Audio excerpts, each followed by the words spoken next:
What does your favorite Epic the Musical song say about you according to a psychology graduate student? Part 11. Look at us. This feels wrong. There we go. Much better.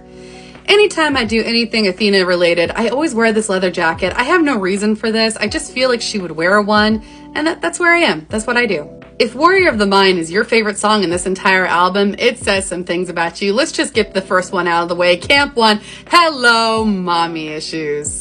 Hey, you knew it was coming, okay? You knew when you clicked on the video it was gonna be there. Let's all be mature about this. You have mommy issues, and that's okay. Either you have a mother who was not present at all, like was not there for you, did not take care of you, did not satisfy the needs that you had, or you had a mother who was on the opposite end where she was helicopter mom and she was so involved in every single little thing that you did that you didn't have a sense of self. Which one is it? Where do you fit in the spectrum? I know that you're somewhere on it. It's up to you to decide, but you're on it. I promise you. When you heard Athena's voice, not just Athena, but Tegan herself, you instantly thought, well, now I have a new mommy. This is a female authority figure who is so commanding, so in charge, so dedicated, and yet is not taking over. And that's where it just switched for you. It switched something inside of you that's like, wait a second, a strong female figure that's going to support me and help me and be there for me, but also let me make my own decisions. What is this? Whether it's to Athena or to Tegan, the voice actress herself, who refers to herself as mother, one of those has just taken over that need in your life, that hurt, and I am here to tell you that it's okay. The bond that we have with our maternal caregiver is the most important relationship when we are very small. And as we grow, it changes. You start to build other relationships, but it's still a core need. And if that relationship has been damaged, you find yourself searching for surrogate mother figures everywhere you go. Whether that is in your friend group, I should know, I'm a mom friend. I have many people that have said to me that I am more of a mom to them than their own. And I take that very, very close to my heart. Either your friend group, your coworkers, your teachers, just any type of older female figure.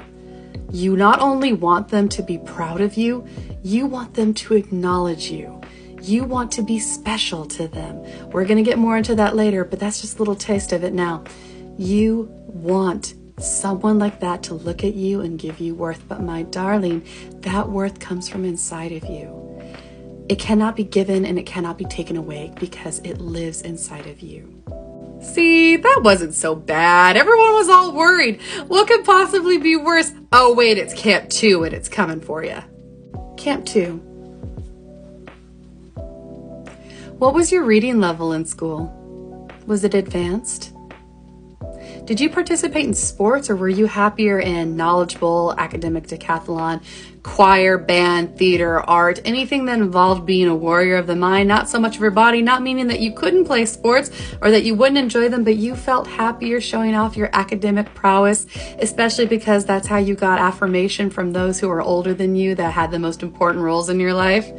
Yeah? Are you my gifted little burnt out child? Because I think that you are. I think that you are. And what's amazing about you is that you actually are most likely the most intelligent person in your friend group, but you are so afraid of saying that because you know how it's been treated in the past. Now, if you have a healthy friend group, that might not be a problem. If you have people that so desperately want to know what it is that you're thinking, have them share every single thought exchange between the two of you, that's fantastic. But it might not be that way because you might still be with a friend group that doesn't value your intelligence the way that they should. Because when you say something like a fun fact, because oh man, do you love those, you can just whip them out at just the drop of a hat. And you find the people around you start having their eyes glaze over, they start shifting, or they don't really want to talk to you anymore, or they do a look. Have I just triggered some anxiety inside of you? I am deeply sorry because I know exactly how that feels.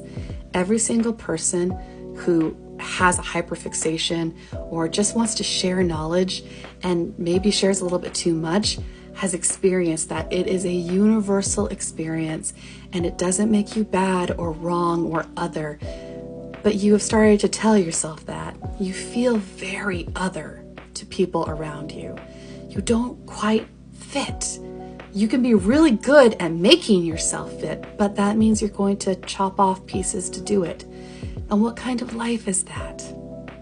People like you so hurt my heart because you are a brilliant mind and you have so much that you want to contribute and so much that you could say, but you are so used to people not listening or not acknowledging you that you have become small and you have become quiet. And you have learned along the way what is appropriate to say and what is not. When it is appropriate to be excited and more often when it is not. That light inside of you is dimming and I don't want it to dim. I want to know all your fun facts. I want to know what you found out on your 2 a.m. deep dive of Wikipedia. I want to know about your D&D campaign. I want to know about your story. I want to know all that imaginary, incredible world that you have in your brain because you have it. You are not a person that just lightly dips your toe into a subject. You know everything about it, either because you just genuinely like it or because you learned very early on that if you are not the smartest person, then you will be made a fool of, and there is nothing more frightening and infuriating than finding out that you're wrong or that you looked foolish. That is a horrible fear for you, and that's okay. It's okay to make mistakes. You let other people do it, but you can make a mistake and you can learn from it, and people will not look at you like you're dumb. They will look at you like you are an adult who can take change and move forward. I want to know who you are, and I don't want you to mask, and I don't want you to dim yourself. You are fantastic. Well, I only have about 2 minutes left. How am I going to fit anything into Camp 3? I guess I'm just going to have to ask a question. What would it feel like for you to be chosen? That's right. Hello, my little hero arc people, my individuals that grew up reading manga, watching anime, reading Percy Jackson, or had any other form where you just felt like you were different than the people around you and you were going to be summoned to go on a journey and to be the hero, but it never happened, did it? Why is it that no one ever chose you? Is it because you're not worthy of being chosen? Or because you have convinced yourself that even if Athena, the goddess of wisdom herself, looked at you and said, you are the one, initially you'd want to go, yeah, I've been prepping for this for my whole life. But in reality, that imposter syndrome would just sink its teeth into you and make you believe that you don't deserve to be there. How often has that presented itself in your life to make you feel like you do not belong, do not deserve, and did not earn what you have? Sweetheart, look at me. Look in the windows to my soul. You deserve to be picked first. In your relationships, in your family, and most importantly, in yourself.